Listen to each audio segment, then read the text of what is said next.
Moi-même, j'ai dit, pendant la période révolutionnaire, que les intellectuels béninois, et en disant béninois, nous pensions à tous les intellectuels du continent africain, étaient tarés. Parce qu'ils travaillent dans leur propre pays comme s'ils sont des colons. Ils sont venus exploiter leur propre pays. Ils se soucient peu du développement de leur pays. Mais ce qui les intéresse, c'est de détourner les fonds. Quand ils signent les contrats, avant que celui qui est venu signer un contrat en disant nous mettons telle somme à votre disposition pour développer votre pays, avant son retour à Paris, à Londres, à Washington, ou à Berlin, ou à Bruxelles, en tout cas, etc., dans leur capitale où ils résident, ces fonds déjà sont dans leur propre banque. C'est ce qui fait la honte de l'Afrique. Il a été dit, et nous étions encore jeunes comme vous à l'époque, au moment des indépendances, que même si les États africains devraient avoir des difficultés, un seul pays qui devrait faire preuve de responsabilité, c'était bien le Bénin. D'autant plus qu'ils avaient reconnu que les Béninois étaient intelligents. C'est ici qu'on a formé les cadres. C'est ici que ces cadres ont été occupés des postes de responsabilité de haut niveau dans les territoires d'outre-mer, dans notre sous-région. Même à Dakar, ils étaient présents. Mais au lendemain de l'indépendance, les Béninois sont sombrés dans l'inefficacité, dans l'irresponsabilité.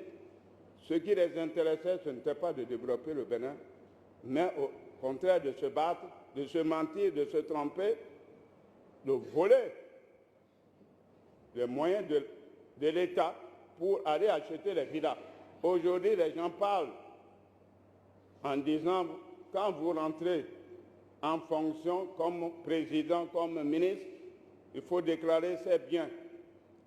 C'est comme on nous dit également, quand vous êtes candidat aux élections présidentielles, il faut nous dire à la fin des élections que vous ayez gagné ou non, dire combien. Surtout, c'est ceux qui ont gagné qu'on demande des comptes. Mais ceux qui ont échoué, on ne leur demande pas des comptes. Croyez-moi, avec 500 millions, on ne peut pas faire une campagne au Bénin.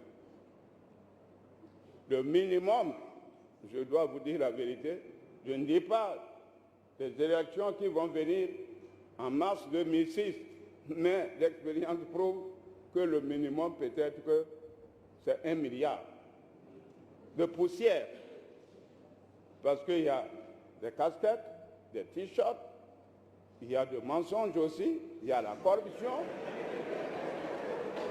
Et si vous ne disposez pas d'1 milliard, vous ne pouvez pas faire campagne au Bénin.